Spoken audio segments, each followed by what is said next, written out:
Finally, we've come back. Levels for the hundreds and hundreds and hundreds.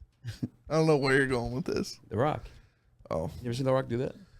And finally, the fucking Super Bowl intro. That shit was cringe as fuck, dude. No, dog, he fucking all the time. When he comes back to the city, he's like, finally, The Rock has returned. Yeah, The Rock is cringe. Get the fuck out of here. For the millions and millions. The Rock is cringe.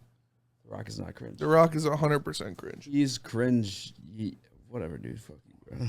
Bought a spaceship, now I'm a space cadet. Ding. To be honest, that last Kendrick album, too, as good as it was, Eminem-esque. Moving on. No bangers on that bitch. Let's be real. Yeah, there is. There's bangers on that bitch? Yes. Like bangers? Yes. Like the radio would play that shit? Yes. Get the fuck out of here, bro. N95 is a banger. Not a banger. Yeah, it is. It's one that you like. Okay, I guess I'd pick this one for the radio, but it's not. They don't make it a banger. Fuck the radio, bro. Okay, see, here you go. Yeah, welcome to the bad side. I don't like Eminem. Means I can't relate to it. I never said I can't. I never said fucking a white bitch. I never said I can't relate to it. I said it's just got no replay value. Exactly. That's my case. Okay. Table set. Fucking do your intro.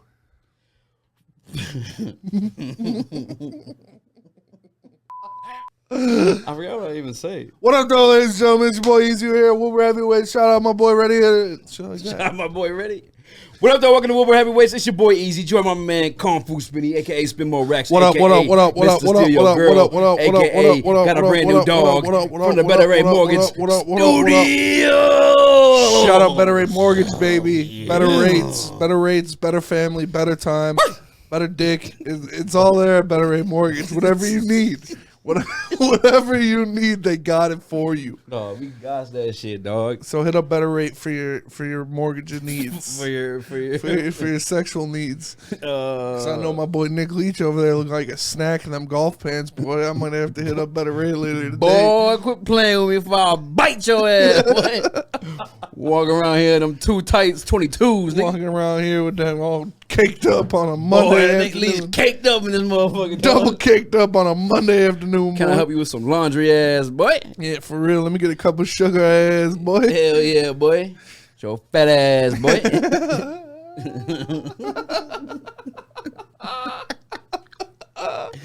Nick Leach got them cakes, son. Cakes. Does Jaden Ivey need the ball in his hands? Last week, we obviously did a podcast. Is that what it says? Yeah. I didn't write that. Did I? You did. Oh. Does Jaden Ivey need the ball in his hands? Oh, okay. Why? Why are you surprised? I don't know. I don't know. Does it feel gay after all the Nick Leach stuff? Yeah, a little bit. I don't want to talk about balls in man's hands. All right. No, I'm just kidding. We got criticized. Yes. For a clip that went on Twitter. Got dragged for sure. Jeff Eifrey says he's never come back on the Woodward Heavyweights podcast. Dude, he's out of it. Which is surprising because we've done way worse. Did he really say that? He did say that. Yeah.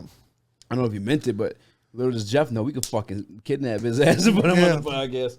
We ain't going on that goddamn... He said he was clickbait. More Pistons heavyweight podcast. Yeah, dude. Fuck you guys and your 7,000 views, dude.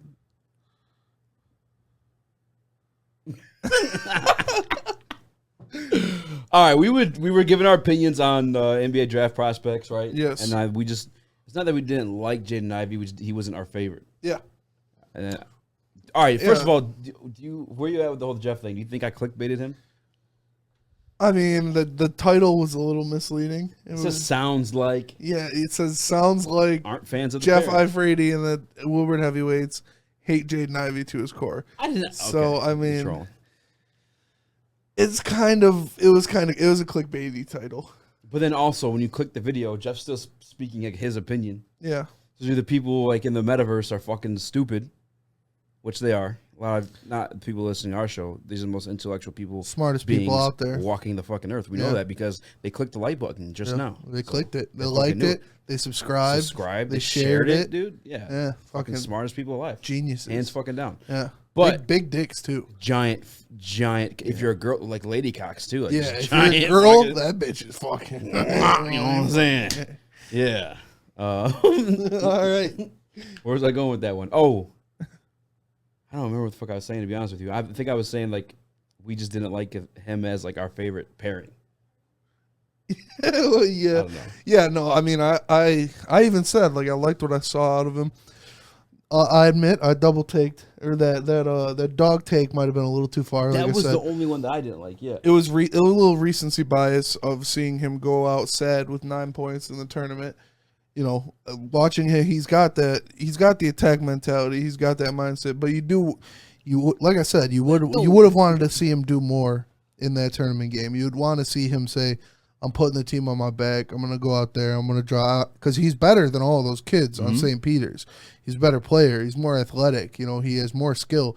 So you would want to see him take that upon himself to take over, and he didn't, and they lost. And not going to really hold that against him too much because everybody has those kind of games. So, yeah, that dog take was a little recency bias of the last game I seen him play. But that being said, I still like Shaden Sharp better. I think he's a better prospect. But Jaden, you know, if Shaden's off the board, I wouldn't be mad about it. I wouldn't want, like I said, I want Shaden Sharp, but yeah. And even the better shooters like Benedict Cumberbatch and AJ Griffin, you know, and Keegan Murray.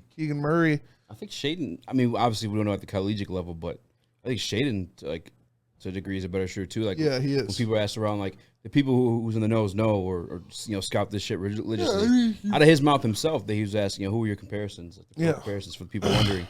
And he said Devin Booker and Bradley Beal. Yeah, you watch his game, like, people are like, "Oh, we're talking about him shooting in high school," and yeah, it's like we're watching him shoot in these AAU games where he's shooting from 30 feet out, where he's pulling up into these jump shots, and it's not how well it's his shot, it's how pure his shot looks. Where he's shooting from, he's doing it confidently. He's making these shots. Yeah, and it's more than that. And yeah, you would like to have seen him play collegiate basketball, but we didn't. So fucking get over it, you know? It doesn't change the fact that he's a better prospect. Yeah. Yeah, I think for me too, like, the physical attributes with Shaden is like why I would choose him as well. Like, dude's 6'5" right now, 18 years old. So he's only gonna get bigger. He has a 7-foot wingspan. Like, eventually he could maybe become like a wing. You know what I'm saying? Like a true wing, size-wise as well. Obviously, you know, he's uber athletic, jumping out the gym, Kentucky recruit, all those guys are wild. But no, I just back to the point though, as far as like number one recruit in the country. Yeah, number one in the country for a reason. And in North America, for real, the number one just in general because he's from Canada. But to a point with Jaden Ivey, how do you feel with like? Because I said something that I did have to like watch film and see if I had the backtrack on. I said he needs the ball in his hands to be successful.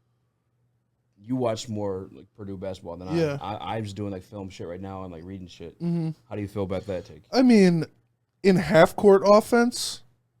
Yeah, he kind of does. You know, he's not going to be the guy that's, you know, standing in the corner waiting for the kick out. But, like, in a full court in an NBA offense, he's great at running the floor. Obviously, he's very athletic, so he doesn't need the ball in his hands there. He can run up and down the floor. He can catch outlet passes. He can catch lobs and stuff like that. But in half-court sets, when you're drawing up plays for him, he's not going to be the guy coming off the screens to get a catch-and-shoot pass. He's not going to be the guy that's waiting for that outlet pass from Cade. He's going to be the guy that's initiating his own offense with the ball in his hands.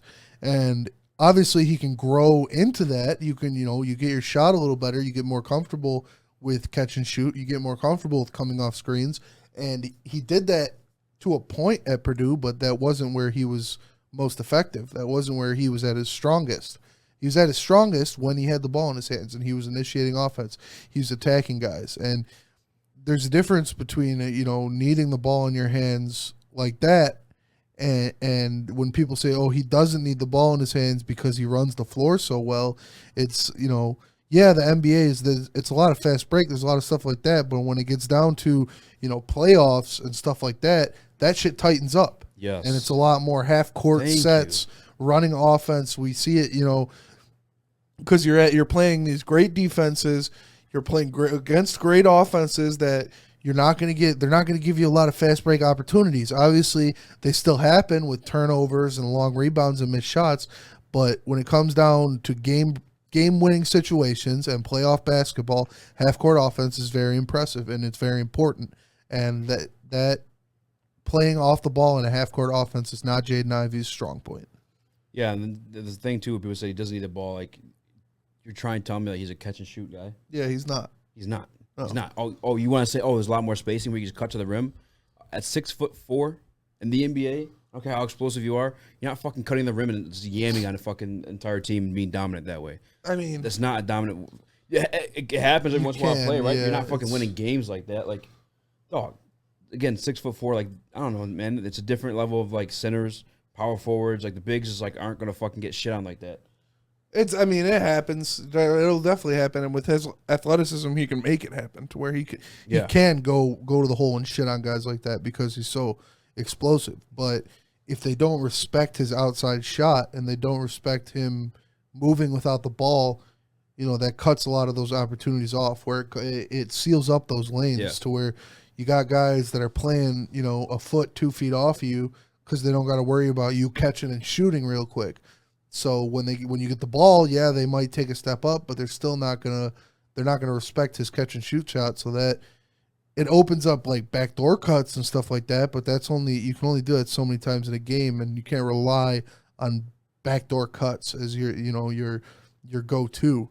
He is he's the guy that he's gonna need to initiate the offense.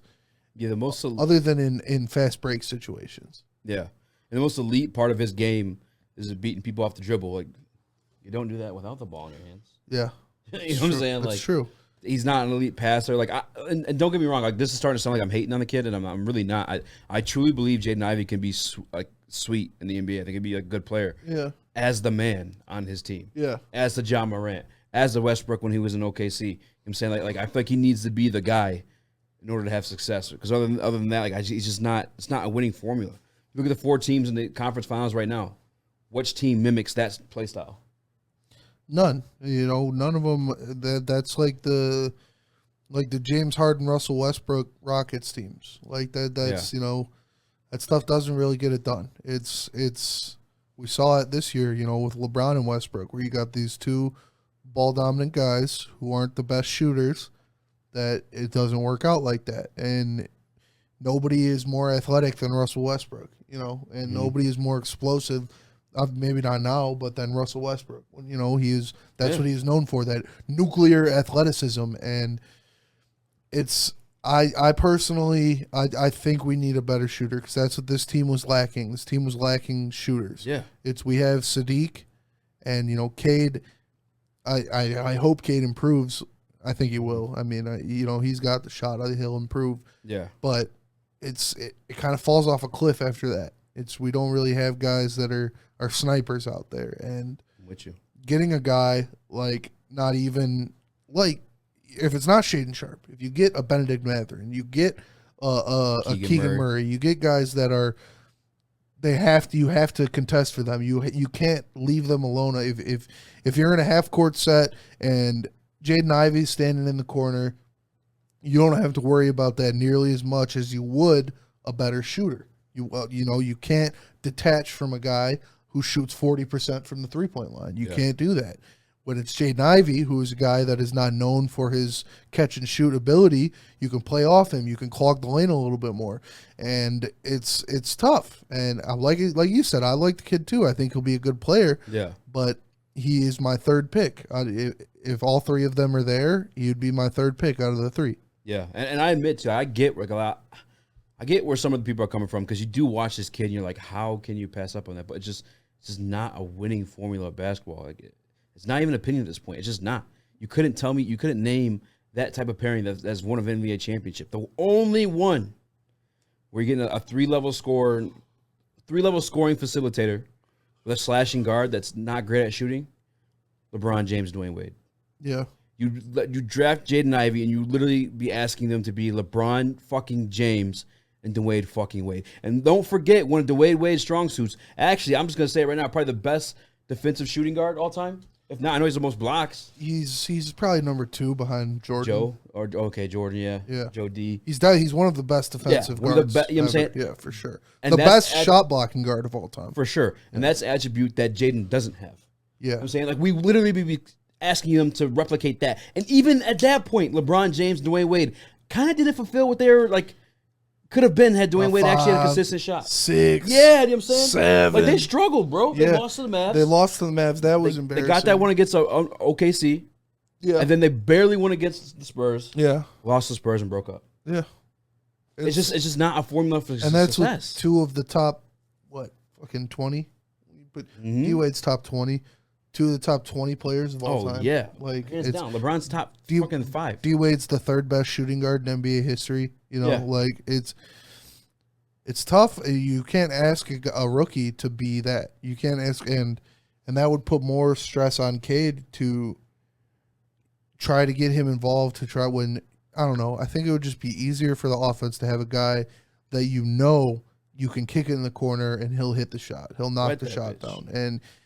And he's comfortable doing that. That's the important thing, is that you're comfortable doing that. And you have that in your mindset to where, all right, he's leaving me alone. I'm going to make him pay. Yeah, Jaden Ivey might have that mindset to where he's, you're going to leave me alone out here. But does he have the shot? Can you fulfill that? You know, And I know he was, 35% this year? Yeah. On like 5 attempts. But you look at the season itself, he started the season shooting pretty well from 3-point. And then the back half of the season, I want to say it's 27% from 3. And I'm going to look it up because I want to know how many of those are off the dribble.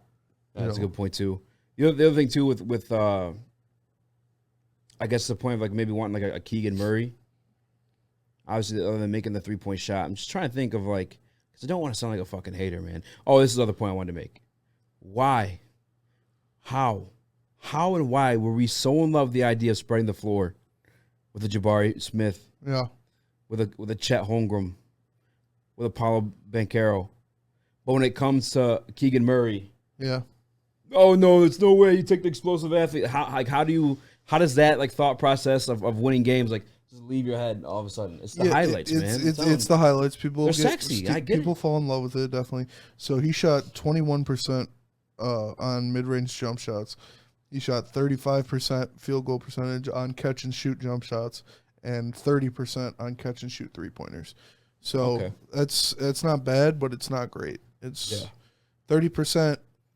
And mind you, too, like the front half is where the majority of that, like, good shots come from. And 30% won't get it done. And literally, too, the reason why he went back for year 2 at Purdue, obviously other than to move up in the draft, but he also knew that my shot's inconsistent. His mom's a coach. His mom told him. She coached at Notre Dame, and she coached at Memphis when Ja was there. That's why he mimics his game after Ja, and he was like, your shot's too inconsistent. We need to, if you want to get a higher draft pick, come back year 2 and prove it. And he did. Yeah. Still inconsistent, though. And I think for a lot of Detroit fans, it's the fact that he has those ties to Detroit, to where his dad, went to Detroit Lions. Yeah, he played for the Lions. Yeah. His mom, I think she played for the Shock. Yeah, the Shock, I think, and won a championship. And he, he went to Purdue, so you saw him a lot more often. That's a Big Ten guy. You see a lot of him. It's that kind of familiarity and that love for Midwestern players that ties it up. And I know we haven't seen a lot, but go watch Shaedon Sharpe highlights. Like if you haven't, go put eyes on this kid. Watch him in these AAU games they're not. These aren't high school basketball games where 4 of the guys are never going to play basketball for the rest of the career. These are AAU games where they have 3 NBA guys on each team. Mm-hmm. And if you go out there, he's dominating these games. He's, he looks fantastic. And I don't know. Obviously, it's up to Troy Weaver. Yeah. It's his decision. He knows a lot more about this than I do. But when I look at Shaedon Sharpe, with his potential, I think it's hard to pass up on him. Yeah. If he's there. Are you still Shaedon over Keegan? Yes. Yeah, I am. Speaking of which, because I saw the draft thing, and like it had them getting Caleb Houston in the 2nd round out of Michigan, and that's a wing right there. That's a 6'10" shooting big. Yeah. who underperformed a lot last year, but his potential was great. So if we could get both of them, that'd be cool. I fucking completely drew. Okay. About the Kings? Yeah. Yeah. Kings might be looking to trade out at number 4. Trade number 4 for a win now guy is what the quote was, and that's what we have, a win now guy that we're looking to trade, who is Jeremy Grant. We're looking to move on from him. Yeah. Who the fuck was that? No clue. Just some guy walking in the back here. Maddie's drooling.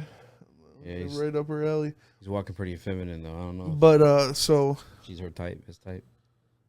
They're looking for a win now guy, and they're potentially willing to move the 4 pick, and that's what we have. We have a win now guy that we're looking to move. We're looking for a high draft pick for him, possibly a backup point guard as well, and I would do that in a heartbeat. If we can get the number 4 pick for Jeremy Grant, and we can get Shaden Sharp and Keegan Murray at 4 and 5, I would be extremely happy with that. How about yeah, I mean, obviously the 4 pick that'd be lit. On the chance that Chet or someone falls, that'd be amazing. Yeah, they're not going to, but yeah. What if it takes the 5 to do it? Like, would you rather do Jeremy in the 5 to move to 4? No. Or Jeremy straight up to move to 7? Jeremy straight up to move to 7. Yeah, me too. Because we could still get a good player at 7. And yeah. I definitely don't want to do Jeremy in the 5 to move up to 4. Just hugged the cleaning lady. I have no clue. He's on. I know, but yeah, no, I wouldn't do that. I think that's giving up too much just to move up 1 spot. Yeah, and you're not even you can't even guarantee like one of the top 3 guys are gonna fall there either. Yeah. Yeah, I guess who would? I feel like everyone that we want at 4 could possibly be there at 5. Yeah. The only guy that may 5 is going to be Sharp or Ivy. Yeah. Or the Kings are going to trade it. Because the Kings love guards. They They draft a guard every year, and they just traded Tyrese Halliburton and Buddy Hield. Or did they trade Buddy Hield? Yeah, they did. Yeah, it's tough, man. I mean, obviously, I love the idea of it.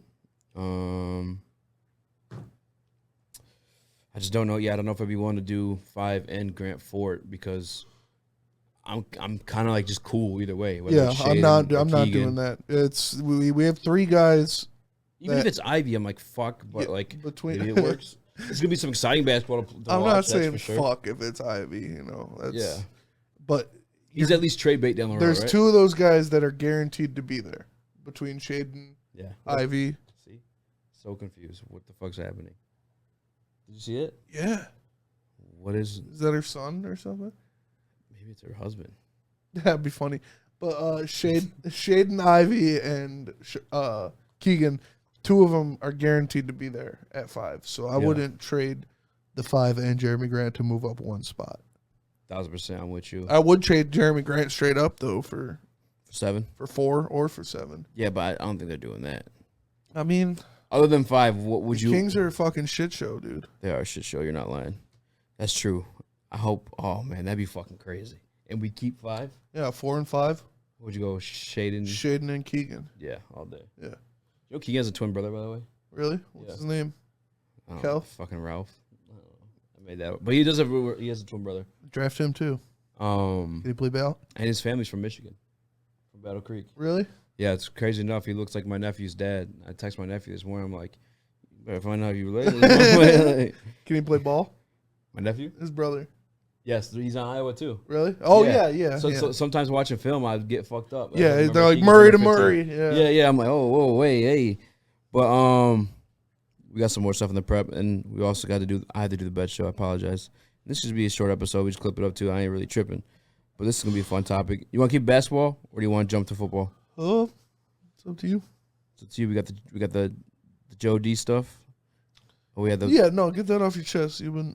I don't really care, to be honest. I don't want to disrespect Joe D anymore. No, do it. Give all the content to BDE and not us. Neil Rule said Joe Dumars is a great GM for the fact that he assembled a championship team out of nobodies and beat the Kobe and Shaq Lakers in their prime, and that he gifted Detroit as a GM a championship. And That's true. I mean, he definitely did all of that. I was a little more in Easy's camp to where I wouldn't say great. He was a good GM, but you go ahead, give your piece. I mean, shit, dog. All right, if he's great, this is what I probably should ask Neil. If he's great, then what are the guys who win multiple championships? All-timers, yeah. All-timers? I mean, is it great all-time, though? I mean, no. You know what I'm saying? So that's why it's the GOAT, you know what I'm saying? Greatest of all time. And greatest. Yeah. I don't know, man. It's, like Pat Riley and shit, that's like an all-timer. If we're being real, right? Like, we picked up the pieces we did to win that championship in 2004. No one was like, championship guy right there. Oh, he's the guy. I mean, he's the fucking dude. Everyone knows that team, at least in our era of like, you know, NBA consumption, it was the most team win in terms of championship. Yeah. Maybe you can point to some of the Spurs teams, but like that 2004 team was a team win. Yeah, definitely. There was no one we guy. had 4 All-Stars. We should have had 5 All-Stars. Yeah, they just mesh. And I feel like I don't want to fucking say luck, but like it's a little bit of it. You know what I'm saying? That doesn't happen. It clearly doesn't fucking happen. Yeah, it hasn't happened in a long time since. But it's also, you know, you got to give him credit on that he picked out those guys. For sure. I'm not saying he's bad. Made that decision to bring them in and said, okay, you know, these are going to be our starters. And every other decision following that was pretty shit. Yeah, his draft record is pretty bad. Fucking terrible. I mean, dude, he made the Darko pick. Darko, like you said, Austin Day, Greg Monroe. Greg Monroe was solid, but Kyle Singler, fucking. Singler, yeah. A lot of fucking forgettable faces. Andre Drummond probably a hit. Jonas Jerebko. Yeah, Jonas Jerebko, like he was solid, but that's like you can't really count. Ben Gordon, second round guys. Charlie V. Don't really matter.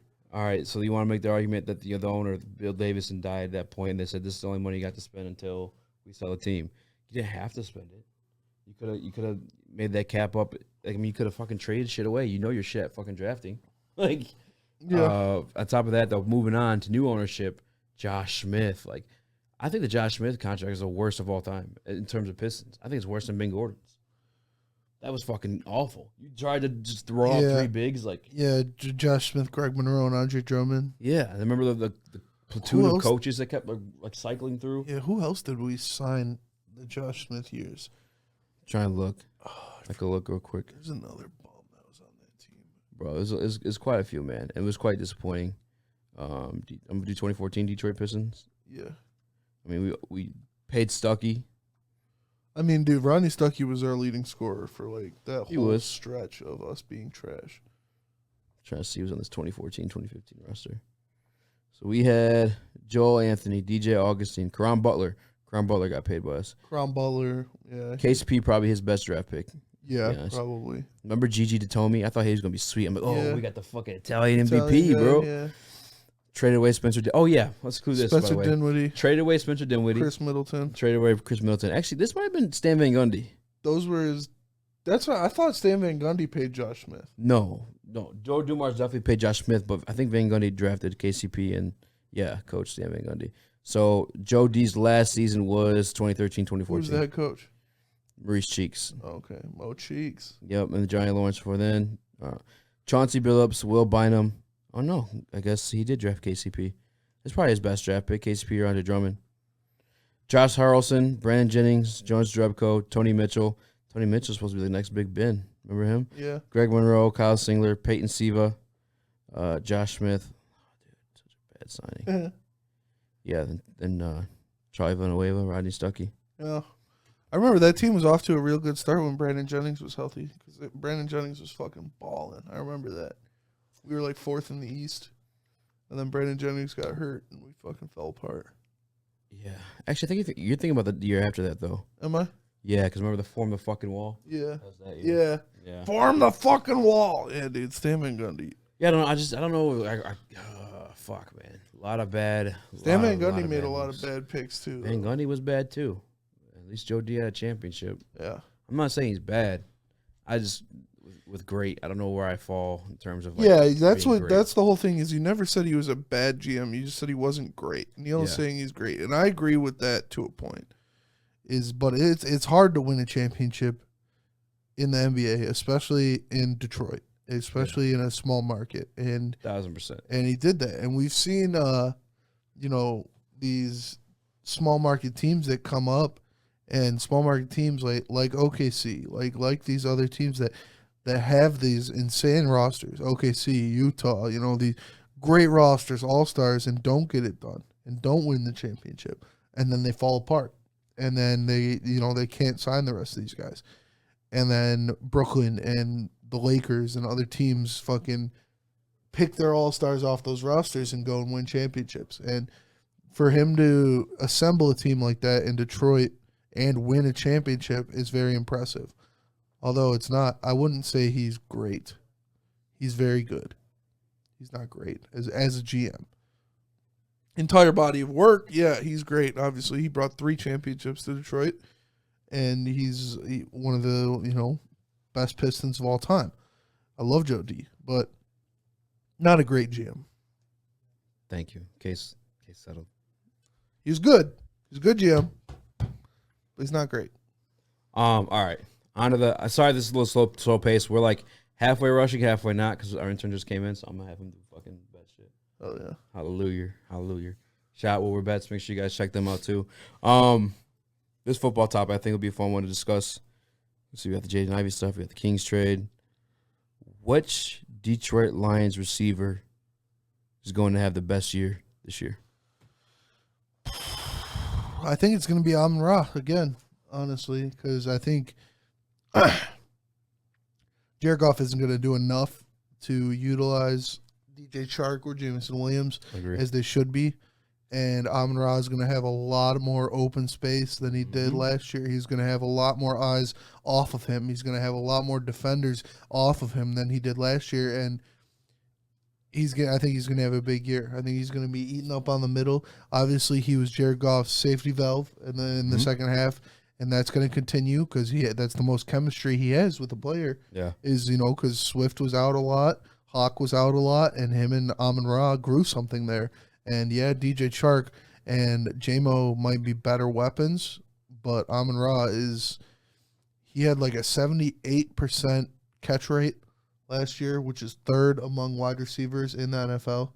And if you bring that to an offense that is going to be spicier, is going to be on top of having weapons, it's going to have a new healthy offensive line. It's going to have a better play design and better scheme with a whole year of Ben Johnson in there. I think Amon-Ra is going to have a big year. I think he's going to have the best year. I could see him having like close to 1,000 yards, probably like 8 touchdowns. No, I agree. I like Amon. I sound like I was gonna cry. I love the Kobe did. The Kobe did. No, man, he's a dog, man. He's got that yak. You know what I'm saying? Yeah. Like, I mean, we saw him running the football last year and scoring, like breaking tackles and scoring. I picked him up in fantasy. In the last like 6 weeks of fantasy, he was scoring like 25 points every week. He's a dog. Fucking nuts. You have that element, the same offensive coordinator who was implementing that stuff, and Ben Johnson, giving a whole offseason with him, on top of, like you said, the extra weapons he had to spread the field, and Jameson Williams, DJ Chark. Like you said, man, I think Goff's for sure going to have a good year, or for sure a better year than last year. Definitely. There's no way. If he doesn't, y'all ain't going to want to deal with me. But he's lined up to have a good year. Yeah, man. But with that being said, I still think he's limited in the deep ball. And with that said, just like you said, I think T.J. Hawkinson may be a beneficiary of this as well. But, like, Amon-Ra's going to clean up off that shit, man. And I was watching some tape on the running game last year, and obviously our offensive line's godly, but T.J. Hawkinson's he's a fucking blocking tight end. Yeah, he's like, for some reason, I don't know why we never really classified him as that. Maybe because he does so well catching the football. But no, he's down there like making blocks too. And like, dude, Amon-Ra catching like a little, I don't know the fucking name, the drag route or some shit like that. Yeah. Fucking having T.J. as a lead block in front of him, like he's gonna do damage, man. I think he's gonna do a lot of work, man. I think Amon-Ra St. Brown for sure gonna be the best wide receiver. Not the best, but the best year. Yeah, the best year. That's the words I'm looking for. Because I think ultimately Jameson may be the best. Yeah. Oh, he's the most skilled. Yeah, I'm sure. I'm definitely sure about that. He's the most skilled. He's got game breaking speed. And that's what we haven't had in a long time since Calvin is somebody with game breaking speed, somebody who can take that 5-yard slant 70 yards for a touchdown, you know, Yeah. and that's what he's going to bring to the offense. And if Jared Goff can give him the ball, if he can deliver him the ball when he's healthy, when he comes back, who knows when that maybe week 3, 4. I think that's like the consensus is going to be around week 4, somewhere around there. Jameson? Yeah. Week 1. Week 1, I don't want that. I Put your money down right now. Why you don't want it? He's fine. Unless he is like 6 to 7 months of recovery time. Unless he's like perfectly 150% healthy, I don't want him to just rush back for week 1. I don't think it's rushing back, though. You got to figure like 6 to 7 months recovery time, right? Yeah. So he's able to play He got again. injured, January? Yeah. So that brings us to July. And then the season doesn't start till September. So that's 2 more months on top of that. Yeah. I'm letting you guys know right now. He'll be ready week 1. If not week 1, for sure week 2. Fucking book it. Book it. Sam Flannel says fucking... Yeah, he was wilding today. He said a couple weeks ago, Sam Flannel said DeAndre Swift. DeAndre Swift is going to lead Leading the rusher NFC in and rushing I know. yards. But yeah, but all the points he made about the other guys. So-and-so doesn't stay healthy. Like, Yeah, I mean... DeAndre Swift doesn't stay healthy. I love you, DeAndre Swift. You're my guy. Yeah. Sorry. And he could do it. You could do it. If he stayed healthy. You're going to do it. My point was that he's going to be third in his division in rushing, behind Aaron Jones and Dalvin Cook, and Aaron Jones will be splitting some carries though. Yeah, but I mean he still gets the bulk of the share, and they're gonna do that because he's not gonna be a Packer for that much longer. Same with Dalvin Cook. That's what they do with running backs. They just re-upped him, didn't he? Aaron Jones. Yeah, because he was a free agent at the end of last year. Yeah, but it might have been. I don't think it was long. Couldn't have been long. I could have been. Yeah, I could be incorrect. I just remember his contract being a thing. Aaron Jones contract breakdown. Yeah, he's signed until 2024. So they probably signed him like a 2-year extension. But that's what they do with running backs is they Cheryl and Jeff. So. They ride they ride they ride running backs until they can't ride them no more because So got re-up though.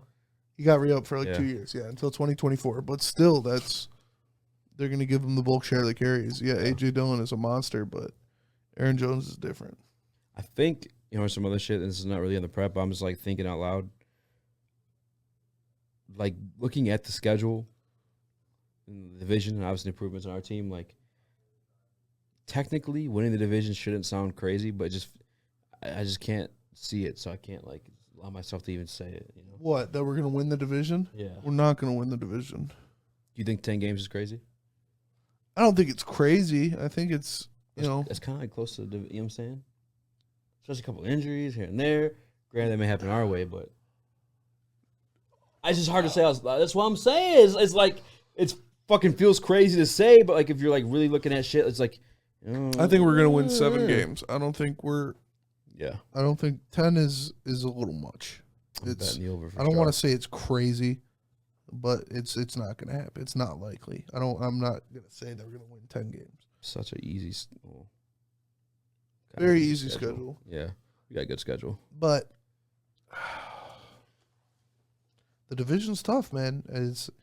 The Vikings are going to be better than they were last year. They're going to have a new head coach. It's going to be tightened up. Packers are going to be the Packers. It's always hard to beat the Packers, especially in Lambeau. And there are some games that are like, we're not going to win these games. Like the Patriots in Foxborough, Buffalo on Thanksgiving. No way. Well, Thanksgiving magic. Fucking hurt nobody. I know you think we're going to beat the Cowboys. Cowboys, I'm really not scared of them. That's the one, like... Especially Mike McCarthy's bitch ass. That's the one that's, like... I could see that being the game that they're not supposed to win, that they win, because it's coming off of a bye week, because they have that extra week of preparation. You know what game everyone's chucking off as a win that I'm not 100% sure about? The Commanders? No, that's easy. I think that's a win for sure. The Jaguars. Jaguars? Trevor Lawrence, second year. Jaguars suck. Doug Peterson. Yeah, but they sucked with fucking Urban Meyer. Yeah, but they have Doug Peterson, Super Bowl. They have a shit roster. Not anymore. Yeah. Dude, they got Devin Lloyd. If say Trayvon Walker's where he's supposed to be, and they got Devin Lloyd, Christian Kirk, say what you want about the contract. I mean, obviously, he's still a deep threat weapon. Yeah. I'm not too scared of him, though. I'm not scared of him at all. We locked Christian Kirk down last year. Travis Etienne. Etienne. Whatever. Yeah, I think... There's another running back they got. I actually like him. People try to shit on him all the time, and he keeps like doing well. Fuck. I know. Why is he so forgettable? I feel bad Because he plays for the Jaguars. He's literally like not bad, but we just like fucking Robinson. Cam yes, Robinson. Yes. Yeah. Is it Cam? I think so. Whatever. Yo. I mean, it's all like top of the head, so don't fucking like attack us. This isn't like a show prep thing. It's like, Yeah, I think I kind of just roll this out in front of him. that's a tough. I think that's going to be a win. I think that'll be a win. I think What's more winnable, that or the Jets? that. I think the Jets in MetLife is going to be tough, man. Oh, we're at home against the Jags. Yeah. Home against the Jags. Okay. In MetLife against the Jets. And then we got, who is it, Carolina? In Carolina after that? At Carolina, yeah. Those are probably going to be, like Neil said, I can't say the Lions are going to go on the road 2 weeks in a row and win. Yeah. You know, it's hard to win on the road in the NFL. Even against teams like the Jets and the Panthers. The Panthers, people forget the Panthers were out fucking balling the first, 6 weeks of the year last year. It was the first 3 weeks. No. Was it? Yeah, they weren't. I think they were 4-0. Against, I thought they were, oh, yeah, and they played shit-ass teams. yeah, they playing like the Jets and the Jags and fucking Saints and shit. It's like, dog. Yeah. That's what, I think it was Adam. He was like, Matt Rule's a good coach. I was like, come on, dog. This dude beat freaking Snickle Fritz. I mean, he's still got, the jury's out on Matt Rule. He won more games than Dan Campbell. But I have more complete roster than Dan Campbell, but yeah, I'm with you. is Jared Goff better than Sam Darnold? I don't know. That's a good question. It is a good question. Like that's people may say that's foolish, but like Sam Darnold is yet to have like a real opportunity. I think Jared Goff's better than Sam Darnold. I don't know. I just can't stay healthy. I feel like it's Sam Darnold's issue. Yeah, and every time I see Sam Darnold, I think of the kid from Toy Story that fucks with all the toys. What? He looks nothing like him. He does. Does what? And Sid? No way. No, he looks like the guy from The Incredibles. Yes, he does. The I'll get- kid, yo, the kid oh from my The God, Incredibles, yeah. the one that That's loves for sure what he Mr. looks Incredible. like, yeah. He looks What is that guy's exactly name? like that. He's like the villain in the end. No, I know, but I don't remember his name. Incrediboy, I think is what he Yeah. calls himself. Some funny ass He shit. hops in the whip. The best part is like he has Jack, and he's like, "Oh, I got your fucking baby," and Jack's going ham on him. Yeah. Oh yeah, dude. Jack's a boss. Fire, ice, fucking metal. Yeah. Crazy baby. Yeah, but he looks exactly like that guy. Fucking weird ass. Amon-Ra St. Brown, #1 fantasy option, Detroit Lions this year. Over DeAndre Swift, all of them? Yeah, I bet. for sure. I mean, if Swift stays healthy all year, it'd be him. But That's true because running backs are a little more valuable. it's tough to predict if he's going to stay healthy. It is. It's very tough. I wish he could take offensive linemen. I'd take Frank Ragnow. Frank Ragnow revenge tour. He's going to be a Pro Bowler for sure. We're going to have 3 Pro Bowlers on the offensive line next year. Penny, Jonah, Ragnow. Yeah. And I remember my brother played this one fantasy year where you drafted defensive players. You drafted a defensive lineman, Yeah. a linebacker, and then a secondary player. And he had Mario Williams his last year on the Texans. Mhm. Kiko Alonso, his first year in the league. Bills. Yeah, or his Bills or Dolphins. I think it was Bills when he got drafted. And then Earl Thomas. Nasty. And they were all Kiko Alonso went for 120 tackles. Mario Williams had 15 sacks. Earl Thomas had 7 picks, a couple pick sixes. Nasty. Just getting 40 points out of his 3 defensive players every week. That's fucking disgusting. Shit, dog, you want to wrap this one up? Yeah, I mean, yeah. Give me some ganja. Give me some ganja. Give me some ganja. Give me some ganja. Give me some ganja. Give me some ganja. Give me some ganja. Give me some ganja.